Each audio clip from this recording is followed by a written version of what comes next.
సంబంధించి master number 55667లో 27/5 నుండి 24/1/6/2024 మధ్యకాలంలో విపరుల నవనీతం అని ఈవిడికి సంబంధించి కూడా వీరికి మాస్టర్ నందు ఆ రోజులు పనిచేసినట్టు సంతకాలు హాజరేశారు. కానీ వీరి పేరుకి ఎదురుగా నిశానే రాశారు. ఎటువంటి ఏలుముద్ర లేకుండానే పేమెంట్ చేసినట్టు గుర్తించడం జరిగిందండి.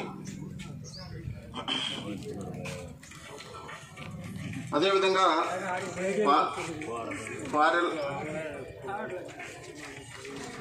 పి లక్ష్మి అండి.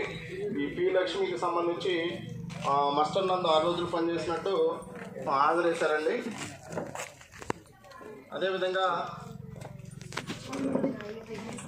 పొలగం మంగమ్మ అండి, ఏవిడెక్కడ 6 రోజులు పనిచేసినట్టు మాస్టర్ వేశారు. మరియు పారెళ్ళ కోటేశ్వరమ్మ ఏవిడెక్కడ మాస్టర్లో పనిచేసినట్టు 6 రోజులు హాజరేశారు. పారెళ్ళ సురేష్ ఇతనికాడ 6 రోజులు పనిచేసిన మాస్టర్ వేశారండి. నాగులు మీరా సాహేబ్ అండి, ఏవిడెక్కడ 6 రోజులు పనిచేసినట్టు మాస్టర్లు వేశారండి. షహీనా ఏవిడెక్కడ 6 రోజులు పనిచేసినట్టు మాస్టర్లు వేశారు. కానీ వీరు మాస్టర్లో సంతకాలు ఉన్నాయి, అన్నీ ఉన్నాయండి. కానీ వీరు డిమాండ్ పని కావాలని దరఖాస్తు చేసుకున్న దాంట్లో వీరు పేర్లు రాశారు. కానీ వీరు పని